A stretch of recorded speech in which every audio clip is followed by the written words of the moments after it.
Hey, folks, welcome back to the Hoosiers Connect Members Podcast. I'm Galen Clavio. It's great to be joining you all again. We've got Colin Hartman with us, and we've got from IU football, Zach Horton, new arrival here in Bloomington. Ecstatic to have you on the show. How you doing? Appreciate it. Thank you for having me on. Doing Absolutely. Great. Welcome to Bloomington. Yeah. Best time of year. Yeah. Beautiful It's out like right now. this and September are kind of neck and neck as far as when the best time to be here is. Yep. So you're going to get to experience both in short order. Mm-hmm. Let's start off and kind of introduce the people to who Zach Horton is. So where are you from, and how did you find your way to football originally? I'm from a small town in Virginia called Roanoke. It's like more central.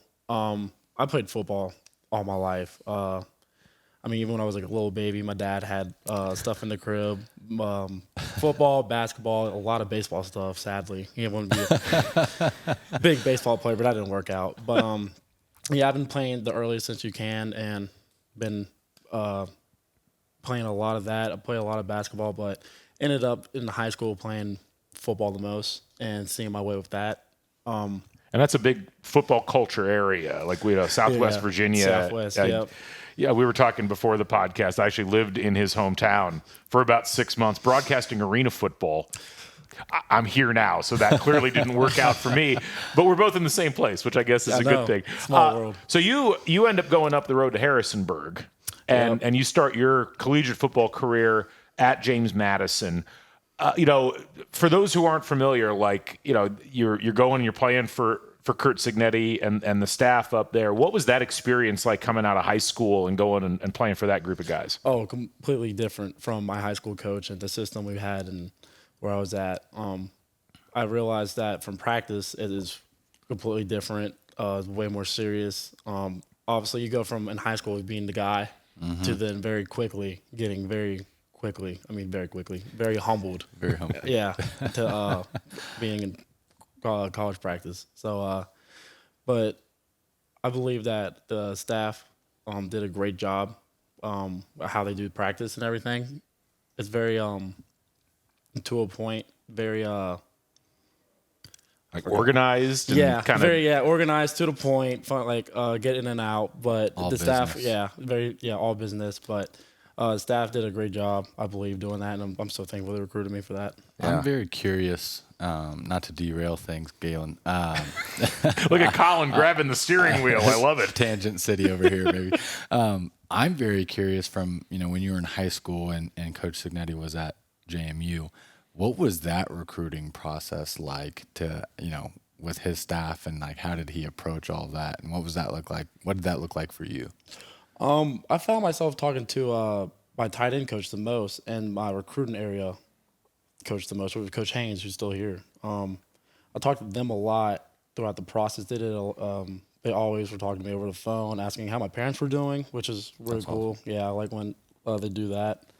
But you kind of funny because I never really heard that much from Coach Sig until the day I committed. I had to call him. Yeah. And then did a quick little FaceTime to call him. And but I was getting recruited during COVID, so it wasn't. I couldn't really get up to the campus. They couldn't come down to see me, so they were just basing everything off of film and wasn't allowed to see me. So they had no idea what I looked like in person and what my size was. They just had to go off the film, and which was very unique, I found. And I'm just surprised that this is really a crazy time to think about all the recruits during that time. Absolutely. So you get to JMU, and you're working your way up as a player, and you had a great season last year. You're all Sun Belt as a tight end.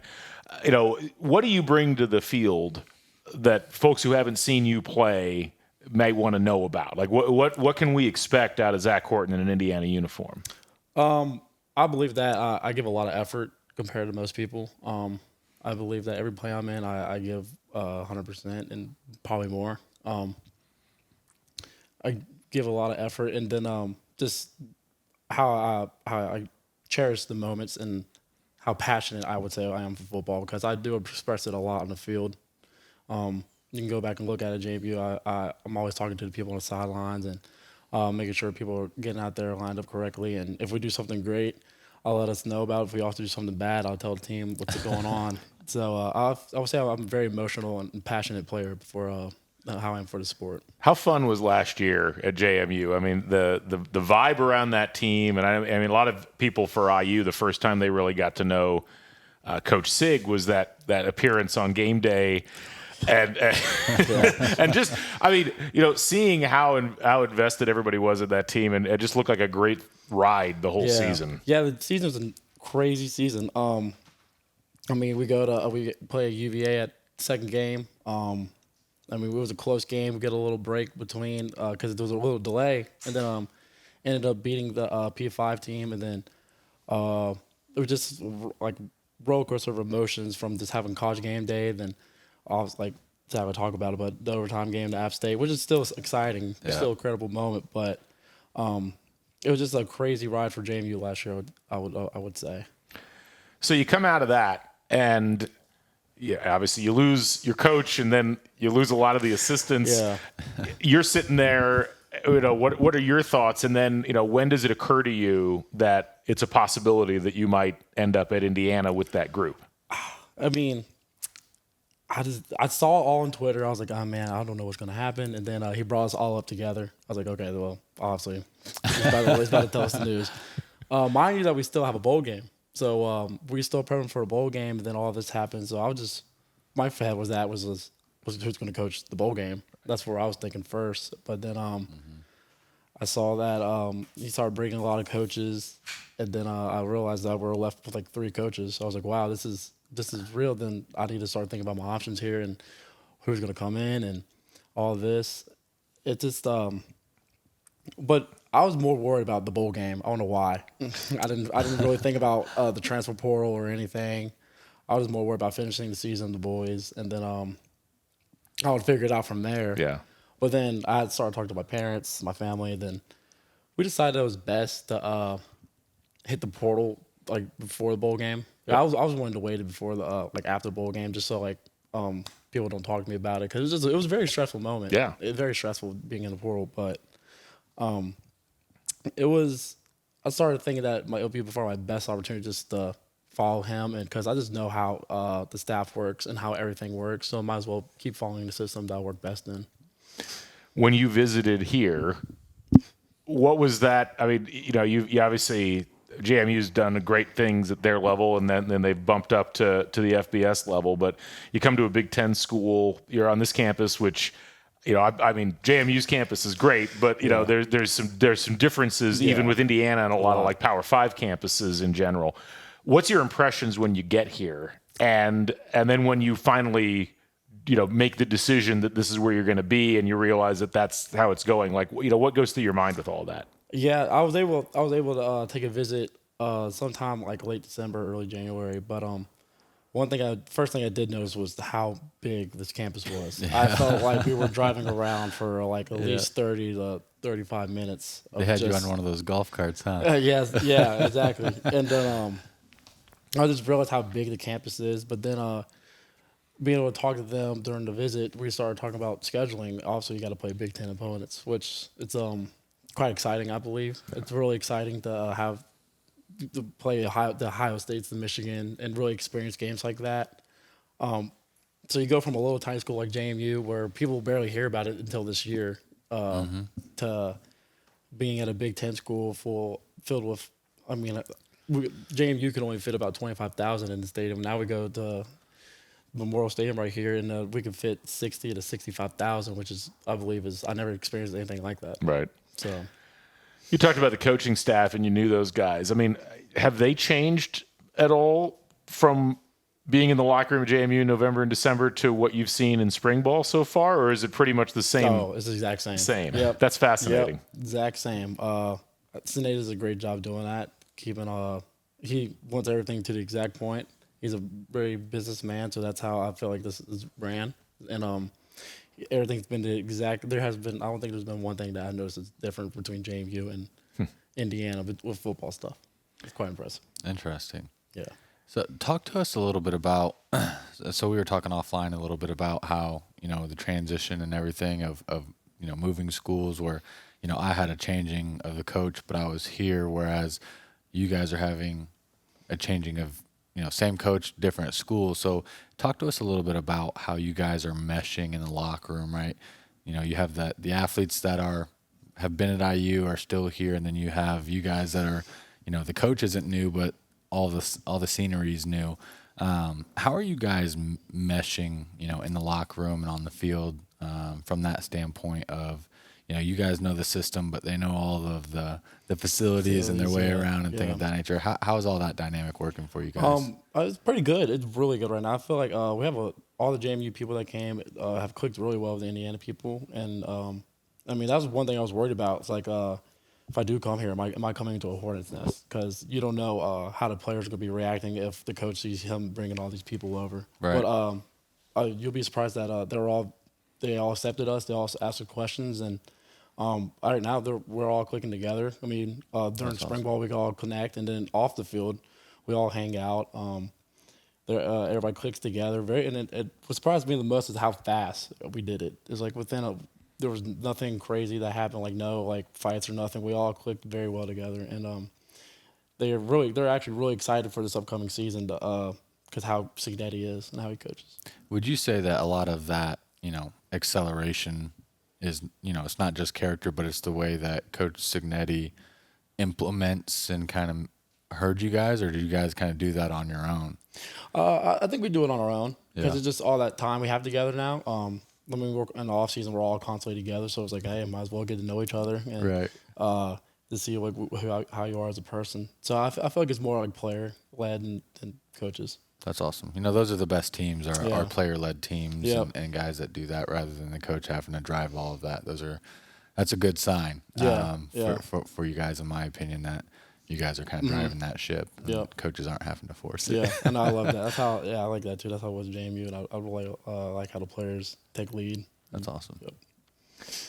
One of the main reasons we're here, obviously, is NIL and the way that exists within the college football landscape. Now, you were a COVID recruit, and it was a different time back then. That was only a few years ago. Mm-hmm. But the idea of NIL being a driving force in not just whether a guy's going to go to one school or another, but also just what the experience is like is very different now than it used to be. I mean, what's been your experience in the NIL landscape, and how have you seen it kind of positively affect both you and maybe some of your teammates as well? It's very football right now. It's very crazy. I mean, people just really decide their schools off of some NILs now, and I was very shocked about the whole opportunity because coming out of high school, it wasn't a thing yet. And then I remember my freshman season, they came out about it, and then everybody started hopping on it, and then you just start to realize how much of a benefit it can be. It's really life changing. It can really help your family. It can help you. It's a very unique situation, I would say. It's I think you could benefit a lot from it. Yeah. So That's awesome. So, what are some of the things that you're looking forward to from, NIL perspective? From my standpoint, you guys have a unique opportunity to kind of interact with some of the contributors and donors and different business owners that get involved in NIL at our different events and things of that nature. From my perspective, it's a great way for you guys to network, and we put on some really fun events, golf outings and things of that nature. What are some of the things that you look to get out of NIL, right? Like the money's great, like it's great, right? But at the same time, it's not the end all be all. So, what are some of the things you're looking at getting out of, the NIL landscape? Oh, like you mentioned, networking, that's one thing for sure. Just getting to know people, putting my name out there for life after football. Mm-hmm. That's one thing. And then it's just teaches you financially, that helps you, it teaches you on the go, how to financially stay, be stable, how to control your money, all that. But I think NIL is most importantly great for networking. I found myself doing a lot of talking and really getting my name out there to see who's donating and get my talk to them to see if they need any help anywhere else. That's awesome. As you think about this upcoming season and how you're approaching it, how do you feel the vibe of the team is right now? Almost done with spring ball. You got the spring game coming up on Thursday of this week. How do you feel about where everybody's at, and what do you feel like everybody's the most excited about right now? I would say from day one of spring ball, we have came a long way. The whole team as a whole. I believe we started clicking more. Everybody started playing faster, having more confidence in themselves, I would say. And I'm really looking forward to the change to see how the spring game goes. Because obviously change is what's going to bring a lot of people in. Mm-hmm. And then just to see how we play when everything's like competition, when it's coming down to being really serious. It's not like practice. You have people watching now. And to see how we all react to that, I'm really excited for that. And that change is interesting, and it's always hard to, competition is spurs the most growth the fastest, right? Yeah. So, do you think you guys have, as Coach Sig's team at JMU, do you guys find yourself helping guys figure out the systems and the schemes and everything of that nature? What's that kind of dynamic look like from a learning perspective to get the quote-unquote Indiana guys that were originally here? Mm-hmm. How are you guys helping, get them up to speed? Yeah, they did a great job for the tight ends. I found like Trey and Bamba, the rest of the tight ends. I found them asking a lot of questions and constantly like not being afraid to ask and watching film together. They did a great job just asking for help and just letting me try to help them. Then Coach Kane, the tight end coach, did a great job of explaining into deep detail. Because I remember my freshman year from JMU, I had a tough time learning the offense, and I wish that I asked for more help, and I wish I asked for more help and received it, but that made me. I know it was, receiving is hard. I know, but and try to put it together. But I just took that opportunity from my freshman year. I was like, I don't want another freshman to do this, go through it. So I was like, I'm gonna try to pass it on forward and really try to teach and help them and on whenever they ask for. So I found that the tight ends did a great job asking for help and letting me be allowed, letting them listen to me in that sense. Do you find with your experience with the offense and your experience with this coaching staff, I mean, do you feel like a leader in your position group, in terms of you're trying to get people pointed in the right direction because you kind of know from your own experiences what the expectations are? Yeah, that's one thing I really want to preach this offseason, try to be a better leader, because I know that I'm going to a different place with the same staff that I'm going to know the offense. So I really want to try to be a leader on the field and help whoever needs it all around, because I have a good sense of the offense, I feel like. Yeah. Well, I know everybody's excited to see you guys out on the field this week, as the spring game's going to be nationally televised on Big Ten Network. It's live at 8 o'clock. I don't know if we're going to get the podcast out before then, so we're probably talking in the past, but that's okay. But I know everybody's excited to see you guys hit the field at the end of August for the start of the season. And I don't know if you guys feel it on the team, but I've been an IU football fan since 1984. I've been following this. I know. And there's been a lot of dips. There's been a lot of low points, but this is probably the most excitement I've felt around the IU football team since the 80s, like since I was a kid. Mm-hmm. I don't know if you guys feel that, but it's definitely out there. And this is about the most interest I've seen in IU football in a long time. Yeah, no, we definitely feel it around the locker room. Everybody's excited for this upcoming season because, like I said, it's something new. And you look at Coach Sig's history, he said it himself. I mean, he said it himself that he wins, and he knows that. So, have you Googled him? Trust me. But yeah, I mean, it's something new. Like I said, he wins, and really try in the Big Ten. I'm excited to see how he reacts and how the team reacts, and how we just all try to play a role. Well, I'm certainly looking forward to seeing it. I know a lot of other people are. So we wish you the best of luck throughout the rest of spring ball here and for that, and then obviously moving into the summer and beyond. Mm-hmm. Should be a lot of fun. Yep. Thank you for joining us. No, this was great. Thanks for coming on. Zach Horton, tight end for IU football. Colin Hartman joining us as well. Colin, thank you as always. I appreciate you, Galen. Appreciate it. And thanks to all you folks for watching the Hoosiers Connect Members Podcast. We'll be back with more